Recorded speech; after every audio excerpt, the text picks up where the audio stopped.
Santísimo Dios Padre Celestial, toda gloria y toda honra sea dada a ti, mi Dios. Gracias, Señor, por este día, mi Dios, que nos has regalado, mi Dios. Gracias por la lluvia, porque es necesaria para la tierra, mi Dios.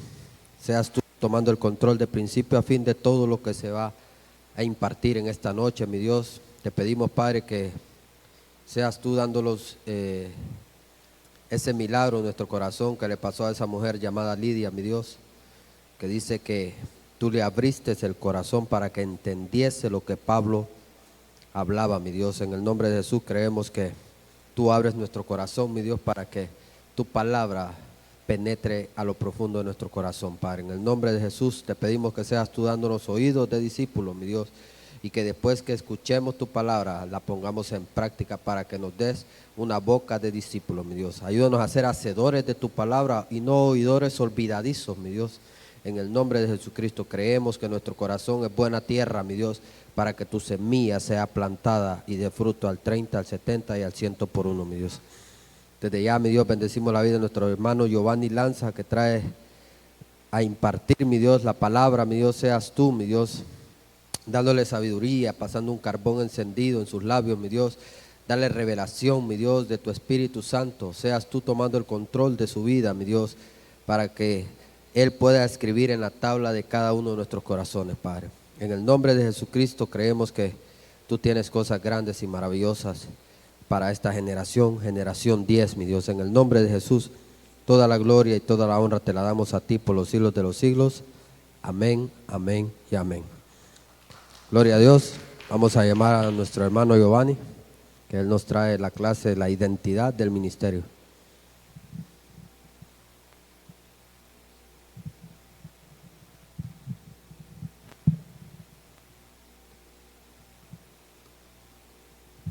Dios les bendiga.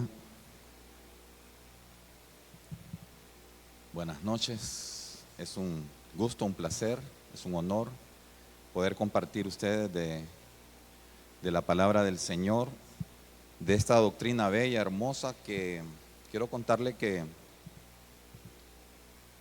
yo estaba en otra iglesia y la iglesia donde yo estaba bajo la cobertura de los ministerios de Ebenezer. Y entonces cuando yo llegué a esa iglesia, algo que me encantó fue la doctrina. Una palabra liberadora, una palabra que me sostenía, siempre había un rema. Pero pasó con el tiempo que las condiciones que el apóstol le había dado al pastor de la iglesia, él no pudo cumplirlas. O sea, el apóstol le dijo, tómate tu tiempo, el Espíritu Santo te va a ir ordenando, te va a ir diciendo.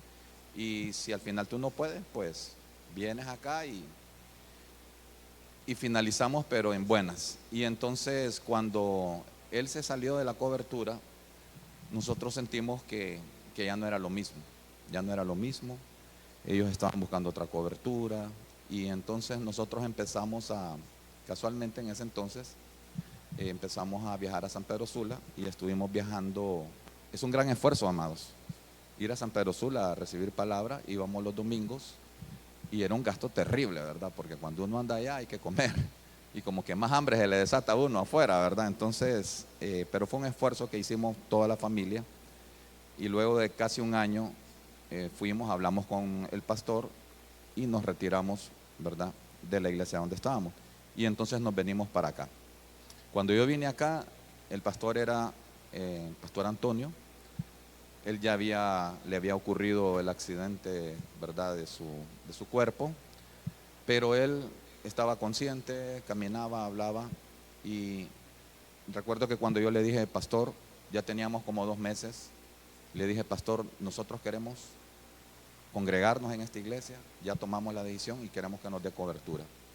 Recuerdo que el pastor Antonio dijo, por supuesto, ustedes tienen la cobertura de Cristo, y orando, ¿verdad? Y nos ministró.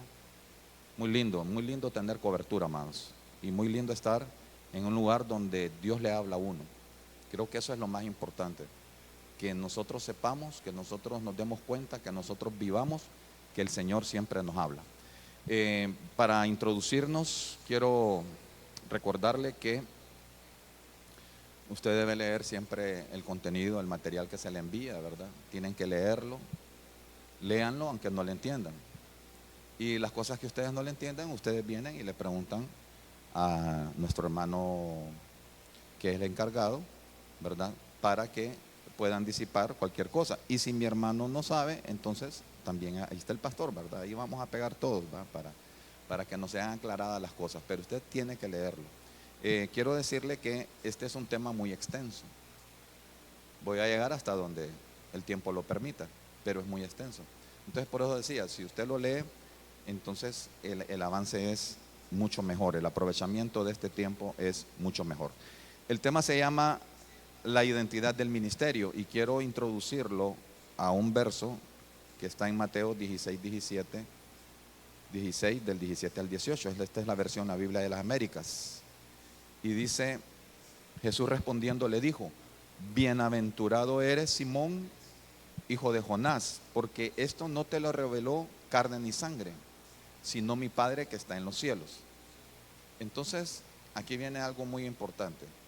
Yo también te digo que tú eres Pedro, y sobre esta roca edificaré mi iglesia, y las puertas del Hades no prevalecerán contra ella.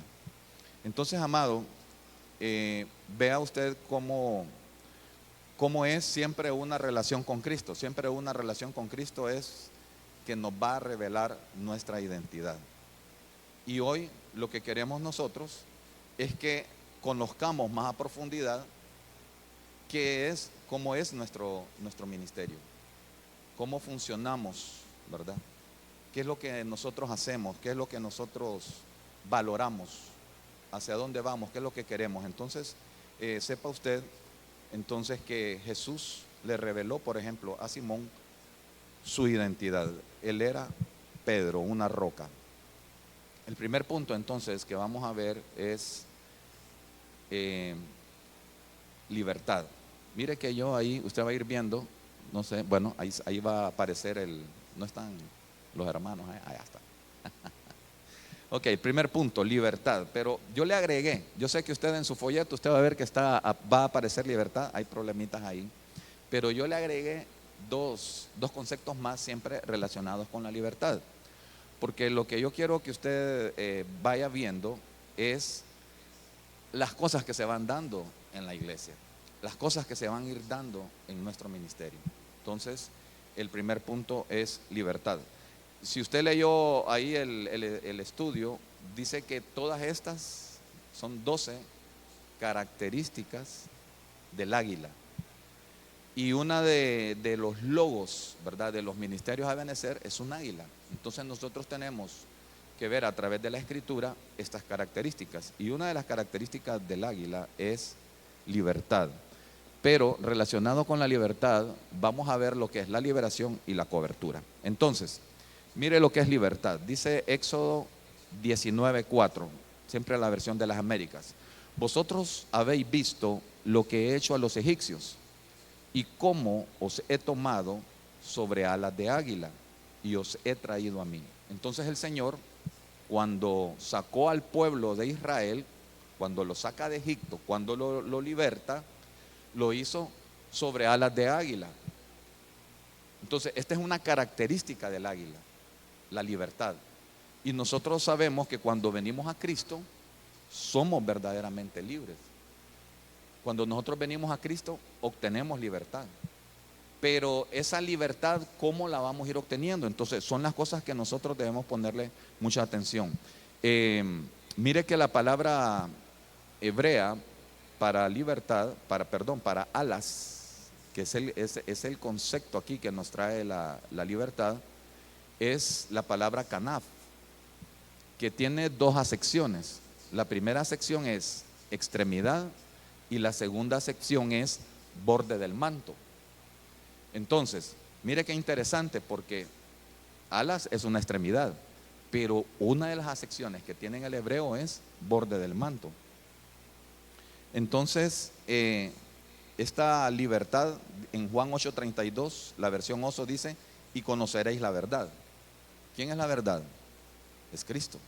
Y entonces dice, y la verdad os libertará. En 1 Corintios 10:23 dice, todo me es lícito, pero no todo me conviene. Todo me es lícito, pero no todo edifica. Entonces, ¿qué es lo que nos está diciendo ahí el Señor? Que cuando nosotros venimos a Cristo, ahora somos libres. Algo que yo experimenté, ¿verdad? Cuando llegué a Cristo es eso, libertad. Libertad. Yo siempre había creído que para obedecer a Dios no tenía que reírme, que para ser santo no tenía que bromear con nadie, que para ser perfecto yo no tenía que decir mentiras. Entonces, ¿qué pasaba si yo mentía? Se me derrumbaba aquel concepto que yo tenía de mí mismo, se destruía y costaba volver a levantarme. Entonces, porque no tenía libertad. Cuando nosotros tenemos libertad, somos felices en todo lo que hacemos. Y nadie nos está, y aunque nos señalen, porque nos van a señalar, en el mundo nos van a señalar, que nos digan, ve, miren este cristiano, ¿verdad? Este cristianoide, siempre nos van a señalar, pero a nosotros ya no nos hace. ¿Por qué? Porque nosotros hemos sido verdaderamente libres. Pero esta libertad nosotros la vamos alcanzando en un proceso. Porque ahora que usted y yo somos cristianos, ¿qué ocurre? Ya no nos podemos relacionar con los amigos que antes teníamos. Porque es un problema, ¿verdad? Los amigos que antes teníamos, si nos relacionamos con ellos me van a llevar al estadio, me van a invitar a tomar una cerveza, van a querer que después me vaya para una disco, y en fin, tantas cosas a lo que los amigos que teníamos en el mundo nos pueden llevar. ¿Por qué? Porque ellos están en el mundo, están en Egipto. Cuando el pueblo de Dios estaba en Egipto, dice la Escritura que ellos le decían a Faraón, Faraón, déjanos ir a adorar al desierto. ¿Y sabe qué decía Faraón? Más trabajo. O sea, al principio lo que hacían el pueblo de Dios era construir bloques. Pero después les dijeron, como querían ir a adorar al Señor, ¿sabe qué les dijeron? Les dijeron de que fueran a buscar ahora el material. O sea, ya no había que hacer la mezcla, ¿va? Y hacer el bloque de cemento, sino que había que ir a buscar el material, la arena, la grava, el cemento, había que traerlo. Entonces le agregaron más trabajo. Entonces, cuando los amigos ya no son el obstáculo, cuando los amigos ya no son los que nos detienen para estar en la iglesia, para compartir, para escuchar la palabra, ¿sabe qué es? Es el trabajo. ¿Sí? Y no le estoy diciendo que deje el trabajo. Hermano, entonces el trabajo es malo. No, de ninguna manera. De ninguna manera. Lo que nosotros tenemos que hacer es reaccionar y saber que siempre que nosotros queremos venir a la iglesia, alguien nos va a decir, no, pero fíjese que este trabajo todavía no se ha terminado. A nosotros un pensamiento se nos va a venir y va a decir, no, pero esto no lo puedo dejar así. Entonces yo entendí que cuando había reunión en la iglesia, había culto, yo decía, bueno, hoy nada me detiene. Y yo recuerdo que yo le decía al guachimán ahí, yo trabajo en un colegio, yo le decía al guachimán, ábrame ese portón, porque yo voy a ir corriendo de acá, le decía. Entonces, cuando ya eran las 5:40, yo salía corriendo. A veces me vengo con mi uniforme de trabajo, porque llego a la casa, espero a la doña que se cambie y nos venimos, ¿verdad? Entonces, porque ya el trabajo ya no sabemos que es una estrategia del enemigo. Ahora, nosotros tenemos que ser ágiles, responsables, eficientes en nuestro trabajo. ¿Para qué? Para que tengamos también el tiempo suficiente para nuestra casa y para la iglesia. Entonces, cuando nosotros tenemos libertad, amados, nosotros sabemos distinguir entre las amistades del mundo y las amistades que ahora tenemos que ir formando. Por ejemplo, ¿cuántos de aquí conocen a la mayoría de la congregación? Miren, no somos una congregación grande. Somos tal vez unos 150, 180 personas, póngale, pero no somos una congregación grande. Es un momento ahorita en el que nos podemos conocer. ¿Se imagina cuando seamos 7,000, 8,000? Sabe que en San Pedro Sula hay ese inconveniente, que no todos pueden saludar al pastor en un día de culto. Y el pastor a veces le dice a los líderes, por favor, ¿verdad? No detengan a la gente, pero a veces él está muy ocupado, pues. Porque todo el mundo quiere platicar con él, todo el mundo, y hasta los mismos líderes. Entonces, se imagina cuando seamos grandes. Pero mi pregunta es, ¿y ahorita que la iglesia es pequeña, nos conocemos, podemos acercarnos a alguien y hablarle y tratar de hacer una amistad? Bueno, usted dice, pero es que si a mí no me hablan, yo no le hablo. Podríamos pensar así, pero eso no nos va a ayudar. Eso no nos va a ayudar. Nosotros tenemos que ser, yo lo incito, ¿verdad?, a que sea metido, ¿verdad?, a que llegue y miren, hasta nos pueden dejar, hola, ¿cómo está? Dios le bendiga. O nos pueden dejar con la mano así de que, y uno dice, uy, qué creído, ¿verdad? ¿Cómo que nos ha convertido todavía? Pero no, hermano, lo que pasa es que así somos los diferentes caracteres, ¿verdad? Si usted me ve a mí entrar, usted va a decir, qué cara la que tienes, hermano, ¿va? Hermano seguro está enojado. Pero no, yo así soy. Pero cuando ya empezamos a hablar, usted dice, no, hombre, sí, el hermano, ¿verdad? Entonces tenemos que conocernos. ¿Por qué? Porque ahora tenemos libertad. ¿Sabe por qué usted tiene que conocer a los hermanos de la iglesia? Porque es con ellos con los que usted tiene que relacionarse. Es con ellos. Usted no se da cuenta, por ejemplo, que aquí hay un hermano que tiene un negocio de lavandería. Cuando se le va el agua en la casa y no tiene cómo lavar la ropa, usted se acuerda de otros negocios, pero no sabe que en la iglesia hay un hermano que tiene ese negocio. Usted no sabe que hay un hermano que puede reparar llantas. Usted no sabe que hay un hermano que hace esto, que hace lo otro. ¿Por qué? Porque no nos hemos relacionado. Mire, tenemos que tener ese cuidado, amados. Aprovechemos la libertad que tenemos. Cuando usted viene a la iglesia, ya tendrá usted un lugar donde se sienta. Vaya, no quiero incomodar a nadie, pero aquí tengo confianza con ella. ¿Dónde le gusta sentarse cuando usted viene a la iglesia? Ahí está, mire, se volvió a sentar ahí mismo, ¿verdad? Entonces siempre se va a sentar con los mismos y va a ir conociendo poco ahí. Yo no le estoy diciendo, ahora hermana, usted se tiene que sentar allá, no, ¿verdad? Pero hasta eso desarrollamos. ¿Por qué? Porque nos limitamos. Pero póngase usted una meta. De ahora en adelante, cuando yo salga, voy a saludar a los hermanos. A veces salimos volados, ¿no? A veces salimos porque tenemos cosas que hacer en la casa. Pero póngase una meta, diga, yo voy a saludar. ¿Sabe qué? Pregúntele el nombre. Mire, hay hermanos que tienen tiempo de venir a la iglesia. Y yo le pregunto, ¿cuál es su nombre, hermano? Hay un hermano que me dice, me llamo Octavio, me dice. Pasa el tiempo, le vuelvo, hermano, disculpe, ¿cuál es su nombre? La vez pasada lo dije, me dice, de veras, le voy a mi olvidado. Entonces me dice, Octavio, pero mire, ya se me quedó. ¿Por qué? Porque yo me he propuesto a ir conociendo los nombres de los hermanos. ¿Qué otra cosa nos acostumbramos? A decirle hermano, hermana, ¿qué tal? ¿Cómo está? Dios le bendiga. Pero ¿por qué no la saludamos por el nombre? ¿Verdad que podemos hacerlo? Por ejemplo, el hermano que está allá es el papá de una exalumna mía. ¿Cómo se llama este hermano? Carlos. Ahí está, miren, ya todos sabemos que se llama el hermano Carlos. Entonces cuando lo saludamos, no solo le vamos a decir hermano, le vamos a decir hermano Carlos.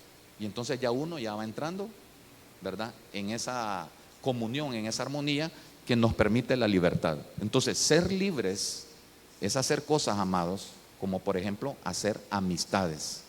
Entonces, dice Santiago 4:4, o almas adúlteras. Ahí está, mira. ¿No sabéis que la amistad del mundo es enemistad hacia Dios? Por tanto, el que quiera ser amigo del mundo se constituye enemigo de Dios. Esto no quiere decir, amados, que usted le va a dejar de hablar a la gente del mundo, ¿verdad? Ya no le hablo a mi jefe en el trabajo, porque es que, no, tranquilo. Esto no dice eso. Lo que dice es que busquemos ahora amistades dentro de la iglesia. O sea, nos está hablando en inverso, ¿verdad? Si la amistad con el mundo nos trae problemas porque a Dios no le gusta, entonces, hermanos, empecemos a buscar amistades dentro de la iglesia. Conozcámonos, somos una iglesia pequeña todavía. En Cristo, pero vamos a hacer una iglesia grande. ¿Cuántos dicen amén? Amén, gloria a Dios. En Cristo estamos invitados, entonces, mire, un nuevo ambiente, una nueva vida social, una nueva vida cultural y una nueva vida devocional. Ahora, quiero contarle algo, porque no me quiero atrasar tanto, pero quiero contarle algo. Sabía que cuando yo vine a Cristo, yo era un tipo malcriado, hermano. Yo no sabía en qué momento había dicho 3 o 4 palabras, y cuando volví a hablar decía otras 4, 5, 6 palabras, y entonces hubo un hermano que cada vez me dijo, hermano, fíjate que dijiste una mala expresión. De veras, le digo yo. Sí, me dice. Pero yo te entiendo, me dice, no te preocupes, pero ¿querés? Vamos a hacer algo. Cada vez que digas una mala palabra, yo te voy a recordar. Vaya, pues hermano, así fue. Y entonces, mi hermano, sí, ese hermano cuando ya lo venía a venir, yo dije, alguna mala palabra dije. Yo ya sabía que venía eso, pero eso me ayudó a mí a ir cambiando. Entonces, ¿tenemos libertad en Cristo, amados? Sí, ¿verdad? Entonces, ¿sabe qué? Usted puede decirle con toda libertad a su hermano, hermanita, mira, porque cuando somos familia, ¿verdad? Mi esposa a mí me lo dice, claro, ¿verdad? No anda con, mira, vos me dice, vos que esto y esto y esto, ¿verdad? Le elevaste la voz, me dice, a un hermano. Sí, tenés razón, fíjate. Entonces, digámonos las cosas nosotros, porque solo un amigo le va a decir a uno los errores que está cometiendo. Entonces, mire que aquí quiero mostrarle acerca de la libertad. Aquí voy a entrar a la liberación. En una ocasión, el siguiente, porfa. en una ocasión le preguntaron al apóstol Germán que por qué en la iglesia, allá en Ebenezer, y también se lo preguntaron al apóstol Sergio, que por qué en la iglesia de Ebenezer no había así como que liberación, ¿verdad? Y ahora vamos a sacar demonios, entonces vengan los que están endemoniados. Y no, entonces, pero mira, la pregunta a mí, wow, digo yo, eso está interesante. Entonces yo escuché la respuesta, que él dijo, mire, tal vez aquí no se va a ver eso, pero quiero que sepa algo, quiero que sepa algo. Cuando estamos adorando, allí hay liberación. Cuando usted viene a la iglesia y empieza a cantar, usted entra y empieza la alabanza, allí hay liberación. Hay problemas, hay ataques del enemigo, que Dios los deshace, que Dios los destruye, hermano, cuando estamos alabando al Señor. No tiene que llegar el momento, hermanos, hoy es el momento de la oración para que todos le pidamos al Señor lo que queremos. No, no es necesario eso. En ese momento, ¿saben qué otro momento hay liberación? César, poneme la otra, porfa. Entonces, miren las cosas que el apóstol Sergio dijo que había liberación. Por ejemplo, en la alabanza. ¿Sabe qué dice la Escritura? Que Dios habita, ¿a dónde? En medio de la alabanza de su pueblo. Hermano, y donde Dios está, ¿usted cree que ahí puede estar el diablo? ¿Verdad que no? Ahí no puede haber espíritu inmundo, ahí no puede haber nada, hermano. Entonces, cuando nosotros estamos alabando, ¿sabe qué? Usted no se distraiga. Usted alabe al Señor. Usted tiene ganas de aplaudir, de gritar, de saltar, hágalo. Usted no le importa el que esté al lado, no le vaya a caer encima, ¿va? Pero mire, usted alabe con todas sus fuerzas, con todo su ánimo. ¿Sabe por qué? Porque allí está el Señor en ese momento. Entonces, la adoración, dice un verso de la Escritura, con cánticos de liberación me rodearás. Entonces, cuando estamos en la adoración sublime, cuando estamos en ese momento, ahí está el Señor liberándonos, luchando por nosotros. Dice un verso, Él va como poderoso gigante delante de nosotros. Entonces a veces nosotros estamos aquí adorando pensando en el problema de allá. Déjelo, porque el Señor se va a encargar de eso. No se le adelante usted al Señor, deje que el Señor vaya adelante. Entonces el Señor dice con cánticos de liberación. Entonces eso es lindo. Cuando usted esté adorando, acuérdese de ese verso y diga, aquí el Señor me está ayudando, aquí el Señor está peleando por mí. Mire qué otra cosa es liberadora, la Santa Cena. ¿Sabía usted que la Santa Cena, por eso, hermano, no se pierda una Santa Cena, no se la pierda? La Santa Cena es liberadora. Le voy a contar una anécdota que contó el apóstol Sergio. Dice que en Estados Unidos hubo un delito, violaron a una muchacha joven, y la mataron. El que la violó la mató. Entonces la policía, porque la andaban buscando a la muchacha, y cuando al fin la encontraron, por supuesto el delincuente ya se había ido, entonces no lo capturaron. Pero en Estados Unidos, en algunos estados, me imagino que tienen esa costumbre de que llaman a los familiares y le preguntan, ¿ustedes están dispuestos a donar algún órgano que todavía se pueda recuperar del cuerpo de la persona? Y accedieron. Entonces me parece que es la córnea que se puede trasplantar. No sé, hay una parte del ojo que se puede trasplantar, y se la extrajeron para trasplantársela a otra persona, porque ella era una persona joven, la tenía muy buena. Entonces ocurrió que cuando hicieron el trasplante, bueno, la persona que lo recibió, calidad, todo bien, y esa persona empezó a tener sueños. Soñaba, cuando se acostaba empezaba a tener sueños, y soñaba que miraba sangre en una pared, miraba la cara de una muchacha, miraba la cara de un hombre, y eso la empezó a aterrar, porque después la tenía ya despierta. De pronto medio se quedaba ida y ¡boom! Venían aquellas imágenes a su mente. Empezó a ir a los psicólogos, la remitieron a un psiquiatra, y resulta que la psiquiatra que empezó a atenderla era la psiquiatra que trabajaba para la policía. Y en ese caso la psiquiatra le llamó la atención y le dijo, quiero que empecemos a dibujar la cara de las personas que tú ves. La primera cara que dibujaron fue de la niña, y resulta que era la misma cara de la niña que había muerto. Y después entonces se interesaron en que lograra dibujar la cara del hombre, y lo hicieron.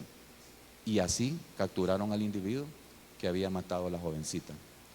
Pero ¿cómo cree que la persona esta fue libre de estar viendo esas imágenes? Porque como que quedaran grabadas en el ADN que está en la córnea de la persona a través de la Santa Cena. Fíjese que los testigos de Jehová, ellos practican la Santa Cena, sí, pero no la toman. ¿Sabe qué hacen? Se la van pasando, agarran el pan y el vino, la agarra uno, se la pasa al otro, se la pasa al otro, se la pasa al otro, porque ellos dicen que solo es un recordatorio. Entonces no les ha sido revelado, porque sí, la palabra dice, haced esto, ¿verdad?, en memoria de mí. Pero no solo se trata de un recordatorio, porque el ADN que está en ese vino, en ese jugo de uva, y cuando no hay jugo de uva, uva tropical, pero no es eso, es que nosotros entramos en una dimensión celestial. El monte Sión, amados, es una dimensión celestial que baja aquí a la tierra. Y eso hace que eso que estamos tomando haga que entre a nosotros el ADN de Cristo, que es lo que puede limpiar todo ADN, porque ni el suyo ni el mío es perfecto. Ni el suyo ni el mío. Entonces, ¿qué ocurre?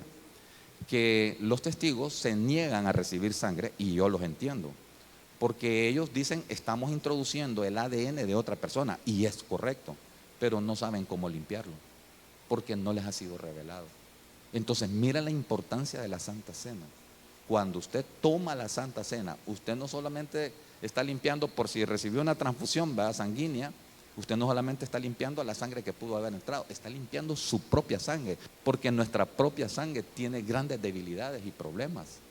Entonces necesitamos, eso es una liberación. Póngale mente a eso cuando usted esté en una Santa Cena. Dele gracias a Dios por estar ahí en ese momento, porque realmente ese es un momento, hermano, maravilloso de liberación. Veamos otro aspecto, es el bautismo. ¿Sabía usted que cuando somos bautizados, dice la Escritura, que resucitamos con Cristo Jesús? Que nosotros somos libres con Cristo. Entonces, imagínese cuánto demonio nos quitamos que nos venía siguiendo, ¿verdad? ¿Sabe qué otra cosa es liberadora, hermano? Los discipulados. Voy a hacer una pequeña preguntita, no estoy examinando a nadie. Tenemos 5 discipulados. ¿Cuántos de ustedes van a un discipulado? Ah, mire, qué bueno, gloria a Dios. Entonces, el resto nos tenemos que interesar por en algún momento estar en un discipulado, ya sea porque no hemos tenido tiempo, no hemos podido, no quedan cerca los lugares donde están, o todavía no saben dónde están ubicados. Pero mire, el discipulado, el recibir la palabra, el venir a la iglesia y escuchar palabras. ¿Sabe qué le dijo Jesús a los discípulos? Mira, los discípulos estaban preocupados porque los fariseos, que siempre andaban bien puliditos, se miraban como perfectos. Entonces ellos que siempre andaban todos chuquitos, ¿verdad? Porque, mire, ellos venían de clases bajas sociales, ¿verdad? Una clase social muy baja. Ellos andaban ahí caminando grandes distancias, el polvo, ya me imagino, ¿verdad?, la condición de ellos. Entonces ellos se sentían mal y ellos estaban preocupados. ¿Y sabe qué les dijo Jesús? Ustedes ya fueron limpios por la palabra que les he hablado. Entonces quiere decir que la palabra de Jesús, el recibir un rema, el que nuestro corazón se abra y recibamos entendimiento, hace que nosotros seamos limpios. Y entonces, ¿cómo nos vamos cuando salimos de este culto? Y a veces no lo percibimos. O sea, a veces no nos damos cuenta que hemos salido limpios de aquí, amados. Usted sale nuevecito. Cuando el Señor dice que nos ha limpiado, es porque nos ha limpiado. No es cloro el que nos han echado, ¿verdad? Cuando el Señor dice que nos ha limpiado el espíritu, el alma y el cuerpo de una forma total. Otra cosa, y la tengo, mire, bueno, la profecía. La profecía es hermosa. Tantos casos que pudiera hablar, pero vamos a continuar, porque le quiero hablar de la cobertura. Hasta lo marqué ahí. Quiero hablarle de la cobertura. La cobertura también es liberadora. Y quiero mostrarle unos versos. Bueno, mire que le puse aquí una imagen, a ver si los hermanos la pueden proyectar allá, ¿verdad? La siguiente, que es donde aparecen unos pies ahí. ¿Se acuerda el significado de canaf? Alas de águila es extremidad, pero el siguiente era borde del manto. Entonces, usted ve que hay alguien que está tocando ahí el borde del manto de Jesús. ¿Sabe? ¿Se acuerda quién es? Ideas. Ajá, la mujer del flujo de sangre, que estuvo muchos años con ese problema, ¿verdad? Entonces, ¿qué le pasó a ella? Leamos si quieren, en el siguiente está el verso para que leamos qué fue lo que pasó.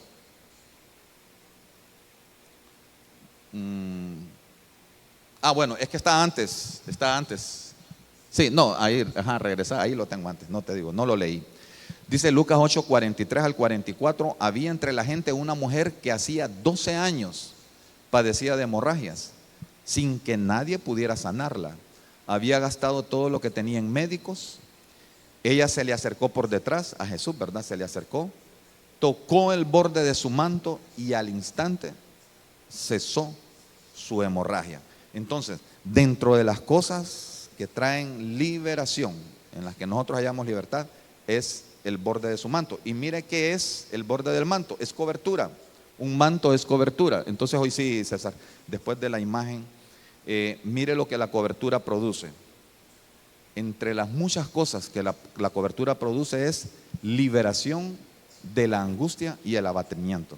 Como cristianos, ya no estamos hablando de los mundanos, estamos hablando de los cristianos. Como creyentes, como ovejitas, como corderitos, nosotros podemos experimentar angustia, abatimiento, porque dice que son ovejas.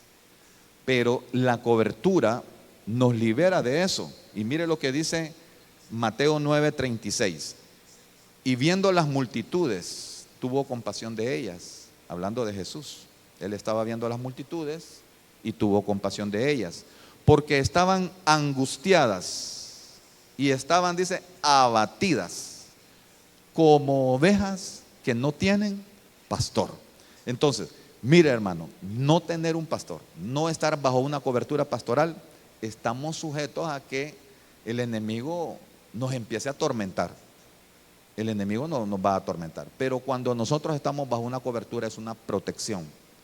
No va a entrar ningún espíritu inmundo. Usted puede reprender sin ningún problema. No tema, no tema, porque usted tiene cobertura. Cobertura es protección. La cobertura también produce un reconocimiento en nosotros de la autoridad delegada por Dios. Cuando usted vino a la iglesia, perdone lo que le voy a decir ahorita, ¿verdad? Porque a veces yo hablo bien feo. O sea, no me voy a expresar bien, ¿verdad? Eso es lo que quiero decir. Es que, ¿verdad que a usted le dijeron, vamos a ver, ¿será que a usted cuando vino a esta iglesia le dijeron, vamos a esa iglesia porque vieras qué calidad de pastor? Ese pastor habla en lenguas, dice, y habla hebreo, arameo, griego, sabe de Biblia. Perdone, ¿vino usted por eso? ¿Cuántos venimos aquí por el pastor? No, ¿verdad? Nadie vino por el pastor. Entonces, nadie. Así es para todos los creyentes. Cuando uno llega a una iglesia, uno llega buscando a Dios, buscando al Señor. Lo necesitamos. Estamos preocupados, angustiados, atribulados y queremos recibir la ayuda del Señor, ¿cierto? Queremos tocar su corazón. Queremos que Dios tenga esa misericordia de inclinarse y atendernos. Entonces, mire, amado, pero cuando ya estamos aquí, hay una autoridad y es el pastor. Y de pronto podría ser, pero como no va a ocurrir con usted, porque usted sí es oveja que tiene pastor, entonces a veces ocurre que las personas, que los creyentes, empiezan a oponérsele al pastor, porque como no lo reconocen como autoridad, entonces todo les incomoda. Si el pastor dice, hermano, nos vamos a reunir el domingo a las 5, no, pastor, mejor hágalo a las 9. Hermano, fíjate que les vamos a poner aquí color amarillo. No, pastor, mejor póngale rojo. Siempre una oposición, siempre un disgusto, nada le contenta. ¿Cuántos vinieron a la iglesia cuando aquí no había aire acondicionado?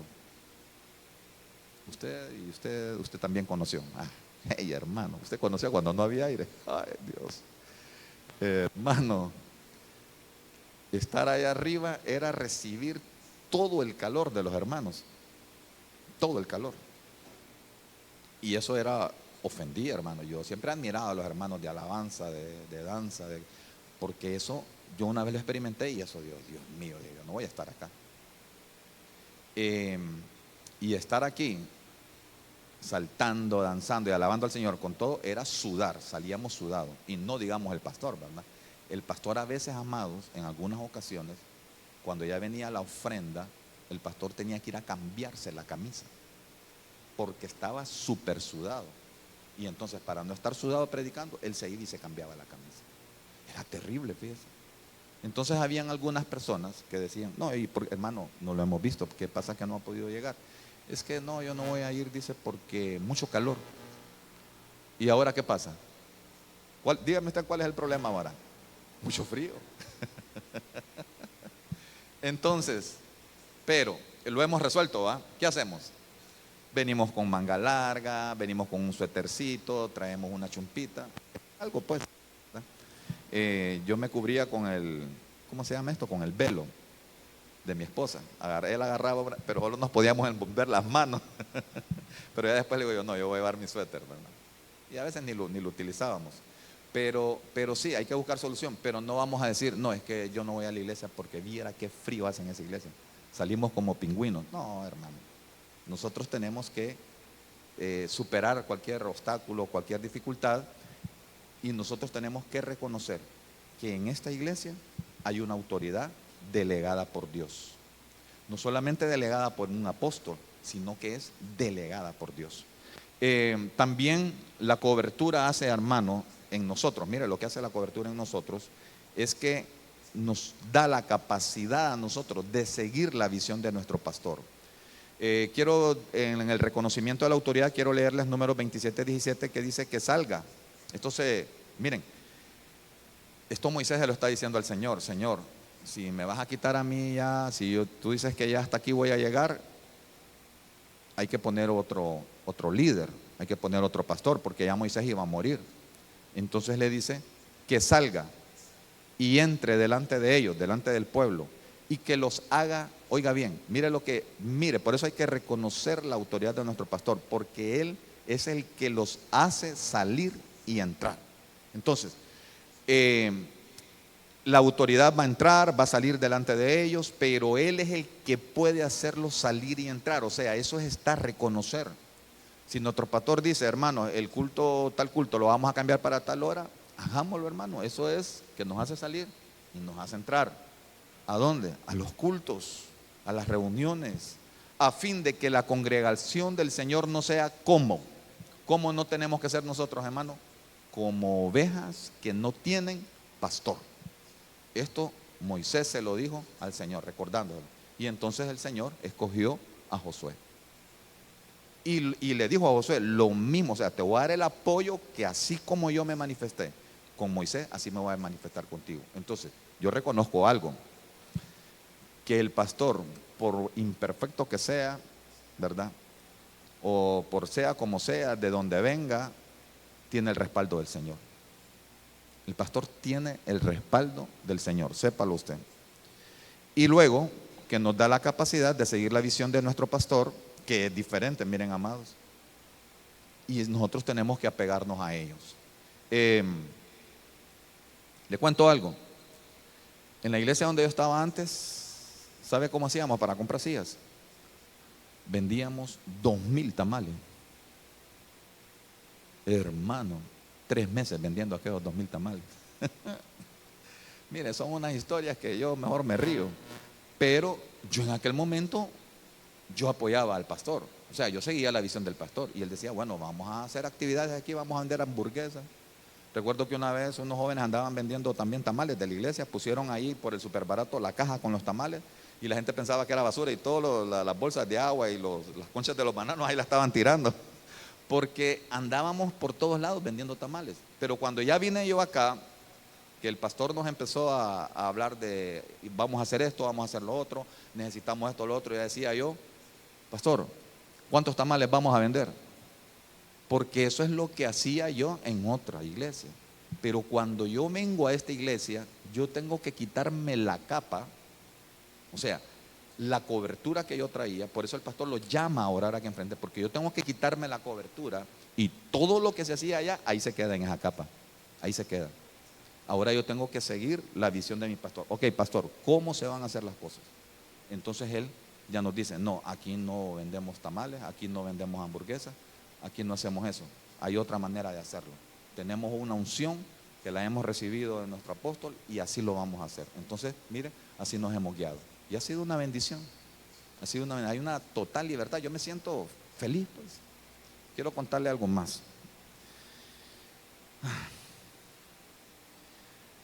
Nos llama el pastor y nos reúne y nos dice: miren, amados, necesitamos abrir ya los discipulados. Necesitamos abrir ya los discipulados. Entonces les voy a explicar qué son los discipulados.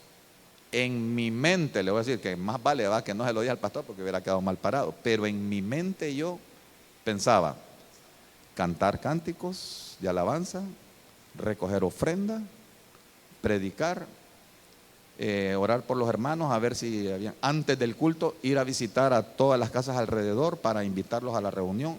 Eso es lo que yo pensaba. Pero cuando empecé a escuchar a mi pastor: miren, amados, los discipulados no son grupos familiares, no son grupos de crecimiento, no cantamos, no recogemos ofrenda. Y entonces cuando empezó a decir todo lo que no hacíamos, yo dije: wow, esto es diferente. Y entonces me di cuenta que yo lo que tenía que hacer es dejar mi mente en blanco de todo lo que se hacía allá, para que ahora yo estoy aquí, yo no tenga problema en adaptarme, no tenga problema en ubicarme y no tenga problema en seguir la visión de nuestro pastor. Y podemos caminar juntos. Lo que decía el pastor: a veces, ¿por qué nos aislamos? Porque consideramos que las cosas deberían hacerse como nosotros lo decimos, cuando en realidad debería hacerse como el pastor lo dice. No le voy a decir que el pastor no se debe equivocar, pero el pastor tiene un grupo de hermanos, ¿verdad?, que son los que lo acompañan apoyándolo ahí, que son columnas, y que son los que también lo asesoran, lo aconsejan, pero quien tiene que tomar la última decisión y la palabra es él. Y él carga con toda la responsabilidad delante de Dios. Entonces, ¿nosotros qué tenemos que hacer? Guiarnos en eso. Una vez me acuerdo que una hermana dijo: hermano, ¿y por qué no salimos a...? No, le voy a contar. Llego al discipulado y solo están 2 personas, la pareja que vivía en la casa. Y entonces me dicen: hermano, estamos apenados con usted. ¿Por qué, hermana? Porque mire que solo nosotros aquí solitos y qué poquito, y ¿por qué no salimos ahorita? No vamos a hacer eso, porque le voy a explicar qué son los discipulados. Y lo mismo que me dijo el pastor a mí, se lo transmití a ella. Y entonces ya la hermana quedó tranquilo. Los discipulados son para recibir palabra. Este no es un culto pequeño, ¿verdad? Porque ¿qué pasa cuando al discipulado vamos y hacemos eso? Después no queremos venir a la iglesia, porque sentimos que ya fuimos a la iglesia allá. Y no es así. Nosotros siempre tenemos que venir y congregarnos. Entonces el discipulado es para recibir doctrina. Entonces sigamos. Dios, vamos a avanzar, hermanos. Dice Juan 10:4-5: cuando saca todas las suyas, va delante de ellas, y las ovejas lo siguen porque conocen su voz. Entonces, ¿qué es conocer la voz de nuestro pastor amado? Es que conozcamos su visión. Lo que usted tiene que conocer es la visión de nuestro pastor. Bien, siguiente punto es ubicación. Esta es otra característica del águila. Y aquí, miren, amados, le tengo una pequeña imagen, porque esa ubicación la sacamos de Dan, ¿verdad? Dan fue un hijo de Jacob, fue el 5.º hijo de Jacob, una de las tribus de Israel. Y hay un verso en la escritura, hay un mapa, no sé si nos pones el mapa ahí, porfa. Hay un cuadro, solo quiero que vea algo, amado. Mire esa estandarte, ese es el estandarte de Dan como líder de un grupo. En el cuadro que usted va a ver a continuación, usted va a ver la ubicación de las tribus de Israel cuando iban en el desierto y tenían que acampar. En el centro se ponía el tabernáculo, la tienda de la reunión, junto con las personas, con los levitas, los grupos que levantaban, trabajaban, servían en el templo, en fin. Y alrededor estaban las tribus. Entonces, al norte, allá le puse la dirección, ¿verdad? El mapa todavía, ajá, y ahí está Dan, mire. Entonces, iban saliendo. El primero es Rubén, y en el grupo de Rubén van las otras 2 tribus. Luego le sigue Efraín. Bueno, perdón, primero sale Judá, allá está el punto, ¿ve? Primero sale Judá, cuando ya se iban, empezaban a caminar en esa fila. Y el último grupo es el grupo del norte, donde está Dan liderando. Entonces, cada tribu tenía un estandarte, pero el estandarte de Dan, según la tradición judía, era un águila. Y por eso lo mencionamos. Entonces dice, Números 2:25 dice, en la Nueva Versión Internacional: al norte acamparán los que se agrupan bajo el estandarte del campamento de Dan. Entonces ahí está, mire, usted ya vio, ¿verdad?, quiénes iban a estar al norte. Los que tenían que estar bajo el liderazgo de Dan. según sus escuadrones. Entonces, Dan, como está al norte, lo que nos dice nos está hablando de ubicación. Dan se ubicaba al norte, y el norte a nosotros nos dice cuál es tu norte, o sea, cuál es tu dirección, hacia dónde vas, qué es lo que vas a hacer. Entonces, aquí nosotros vamos a recibir revelación de parte del Señor que nosotros tenemos que ubicarnos en la iglesia, ¿verdad? Entonces, ubicación es lo primero. Nosotros tenemos que ubicarnos en la iglesia. Antes que posición, busque ubicación. Porque a veces, amado, ¿cómo le puedo decir? No es malo, ¿verdad? No vaya a pensar que es malo. No es malo que usted diga, pucha, ¿cómo quisiera yo estar tocando el piano? Excelente, hermano. Dele, ¿verdad? Trabaje en eso. Me gustan a mí los jóvenes que dicen, hermano, yo como quisiera estar tocando la batería. Ok, dele, hay una gran responsabilidad. Yo les explico, dele, pero desealo, para que algún día vos estés ahí tocando la batería. Algún día lo vas a hacer. ¿Cómo quisiera yo estar predicando? Vamos, hermano, dele. ¿Cómo quisiera dirigir un grupo discipulado? Vamos, hay que hacerlo. Pero antes de buscar una posición, usted tiene que buscar una ubicación. Y eso, hermano, nos va a traer bendición. Entonces, mire que encontramos que cuando nosotros nos ubicamos, hay un orden. Y el orden atrae la bendición. Dan significa también juicio.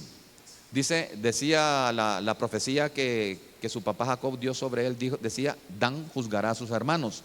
Pero no es para acusación, sino que lo que está diciendo es que Dan va a ser capaz de dar un criterio para hacer las cosas.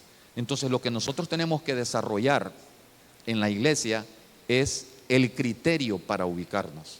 O sea, usted se va a ubicar con criterio. ¿Qué le quiero decir? Por ejemplo, una vez a mí me preguntaron, ¿verdad? No vaya a pensar que yo puedo cantar, de nada. Yo no sé por qué me preguntaron. ¿Será porque grito cuando, ahorita no puedo gritar porque estoy hablando bastante en el colegio? Pero una vez me dice un hermano, ¿no le gustaría estar en alabanza? Y yo le dije, hermano, si yo cuando canto las cucarachas salen volando, ¿verdad? Y a veces solo canto en el baño. Entonces, yo estoy consciente de que si yo lo que quiero es posición, yo lucharía, ¿verdad? Por estar ahí. Seguramente hasta le pondría tapuda a algunos para el asunto yo llegar a esa posición. Eso es un problema en las iglesias. ¿Por qué? Porque yo no me estoy ubicando, yo no tengo el don para eso.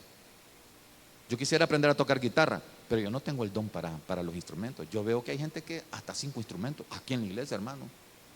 Increíble. Yo, wow, puede tocar piano, ¿con qué facilidad aprenden? Entonces a mí me sorprende eso. Entonces quiere decir que sí están bien ubicados, porque no tienen problema. Pero se imagina el hermano Giovanni tocando trompeta.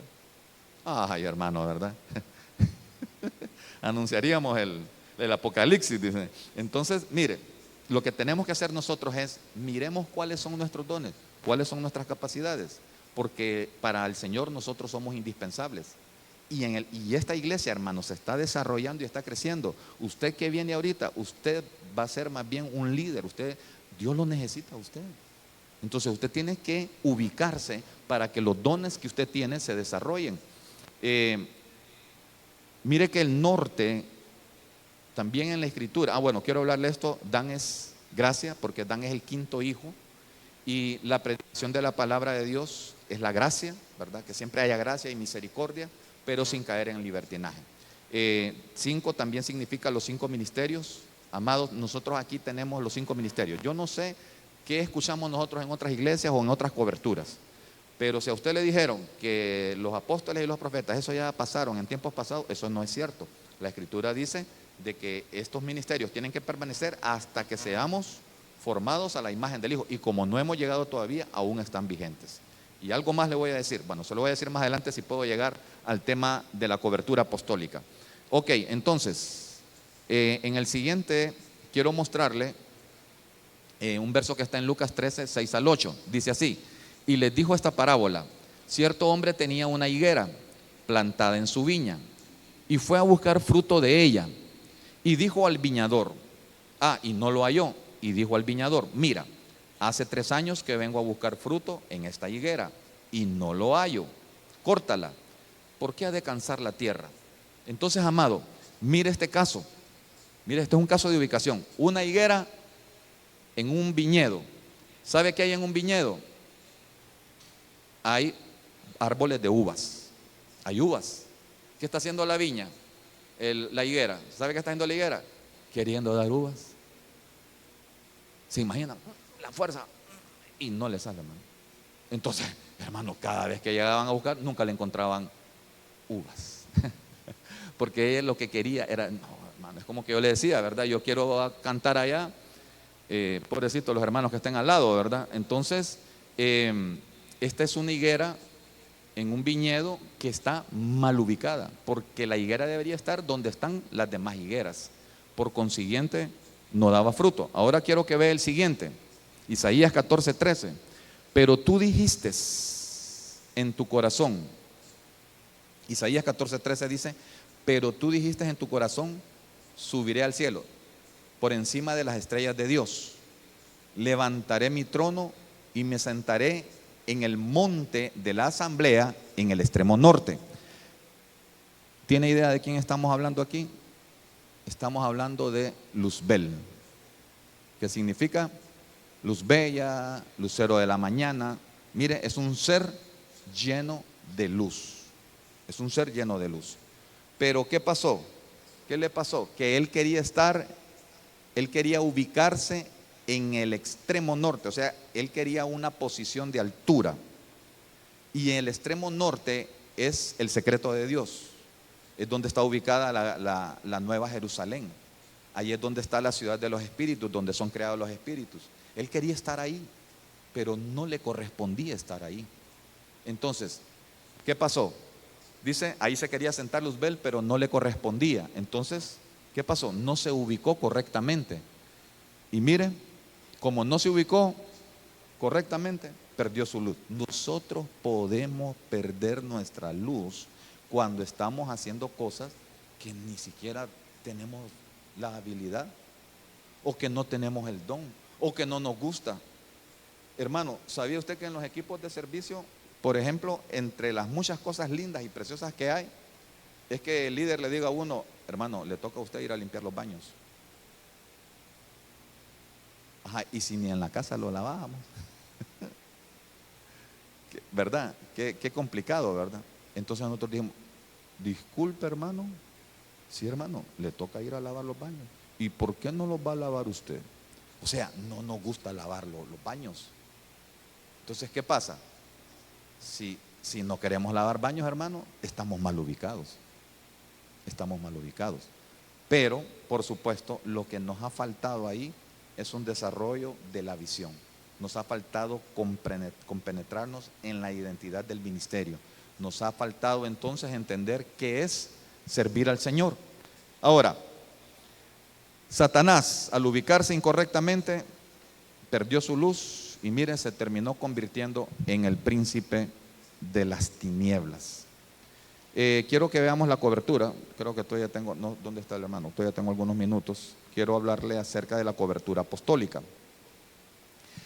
Aquí ya no le estoy hablando de la cobertura pastoral, sino de la cobertura apostólica. La cobertura apostólica, amado, es que en Deuteronomio 32:11, aquí hay una característica del águila que dice, como un águila que despierta su nidada, que revolotea sobre sus polluelos. Yo lo fui separando, fíjese. Extendió sus alas y los tomó y los llevó sobre su plumaje. Y puse ahí que esa característica del águila es la identidad apostólica. El apostolado lo que hace es que anima, inspira, prepara, cubre y envía a otros. Así como mi pastor, ¿verdad? Que a él lo envió el apóstol Sergio. Entonces, ¿qué hizo el apóstol Sergio? Lo fue preparando. Quiero que sepa que mi pastor, aunque es un hombre joven, estaba muy bien preparado y lo está. Y le voy a contar una anécdota. Muchos aquí que ya no están, subestimaron al pastor por su juventud. Lo subestimaron. Pero cuando el apóstol lo envió preparado. Y no solamente lo envió preparado, lo envió animado. Venía inspirado y venía con cobertura. Y yo, que me quedé, le voy a decir qué pasó en un martes, porque a mí me fascinan los martes. Usted sabe que en los martes podemos hacer preguntas, el estudio es bien profundo. Entonces el pastor estaba explicando un tema maravilloso y yo dije, voy a hacer una pregunta, yo quiero saber esto. Pero si el pastor la contesta, me convenció. ¿Y sabe qué pasó? La contestó. Y yo salí de la duda y yo quedé desde esa vez satisfecho. Sabía que mi pastor venía preparado. Bien, en la siguiente vemos que el apóstol Juan remendaba redes, el apóstol Pedro tiraba redes, pero Dios le dijo a ellos que ya no serían pescadores de peces, ¿verdad? Valga la redundancia, sino que serían pescadores de hombres. Y el apóstol Pablo elaboraba tiendas, pero el Señor lo hizo a él perito y arquitecto de la iglesia. O sea, ahora él, que había aprendido a hacer tiendas, que hacía toldos, que hacía coberturas, lo convirtió en alguien que da cobertura a las iglesias. Y miren, sobre la cobertura, Isaías 4:5 dice: y creará Jehová sobre toda la morada del monte de Sión y sobre los lugares de sus convocaciones nube y oscuridad de día, y de noche resplandor de fuego que eche llamas. O sea, había cobertura. Había una nube en el día y fuego en la noche, era cobertura. Pero mire lo interesante que dice aquí. Esta es la versión Reina Valera de 1865. Porque sobre toda gloria habrá cobertura. Yo puse esa versión porque en otras versiones dice: porque sobre toda gloria habrá dosel. Pero yo no sabía que era dosel, o sea, no lo entendía pues. Y dosel es cobertura. En otras versiones dice toldo. Miren que el apóstol Pablo, a los hombres que envió, Timoteo, Lucas, Marcos, Tíquico, que lo vimos la vez pasada, ¿verdad? Fueron personas enviadas. Usted y yo tenemos que aprender esto, que no podemos ir solos. No vayamos, no nos enviemos nosotros mismos. No, pero yo tengo 20 años de ser cristiano y yo me he leído la Biblia 10 veces y yo no falto a la iglesia, y ¿para qué necesito decirle yo al pastor? Mejor miren, ¿qué nos cuesta ahora con tanta comunicación que hay, verdad? Medios de comunicación, que nosotros podemos: pastor, ¿cree que puedo ir a orar por el hermano tal? Sí, hermano, vaya. Ya vamos enviados, hermano, ya vamos con cobertura. Entonces dice la escritura, miren qué bendición, Salmo 118:26: bendito el que viene en el nombre del Señor. Bendito el que viene en el nombre del Señor. O sea, bendito el que fue enviado. Desde la casa del Señor os bendecimos. Y las multitudes, Mateo 21:9: y las multitudes que iban delante de él y los que iban detrás gritaban diciendo: Hosana al Hijo de David, bendito el que viene en el nombre del Señor. Hosana en las alturas. Entonces hay una bendición para el que ha sido enviado. Quiero decirle esto: mi pastor, cuando vino a Cortés, se enfrentó muchas luchas y muchas pruebas. Si usted las escuchara, nos quedamos con la boca abierta cuando escuchamos, y reconoceríamos entonces que si él no hubiera sido enviado, el enemigo lo hubiera destruido. Porque todas esas cosas que él pasó, yo digo: Dios mío, si esas cosas me pasan a mí, yo me hubiera ido de acá. Yo hubiera dejado el pastorado, porque realmente, y verlo a él como que sin nada, ¿verdad? Verlo a él como es porque él ha alcanzado victoria, pues estaba bajo cobertura. Entonces, un ministerio que cubre y envía, despierta dones que han estado dormidos y los habilita. Despierta el interés de la congregación en la visión que Dios le ha dado a nuestro pastor, y también incita a los discípulos a que empiecen a volar por sí mismos y salgan del nido. O sea, siempre y cuando son enviados. Hay otra cosa acerca de los discípulos, es que nosotros vamos a ser probados, ¿verdad? Por ejemplo, una de las cosas que vamos a ser probados, amados, es que nosotros se nos van a dar a pastorear ovejas. Sepa eso, hermano. A usted algún día lo van a poner en un puesto de autoridad y se le van a dar un grupo de ovejitas. Pero ¿sabe qué? No se adueñe de las ovejas, no son suyas. Le cuento algo que pasó. Hubo un líder que cuando el pastor le dijo: entregue el equipo, o entregue el grupo, entregue el área que usted está dirigiendo, se molestó, se fue.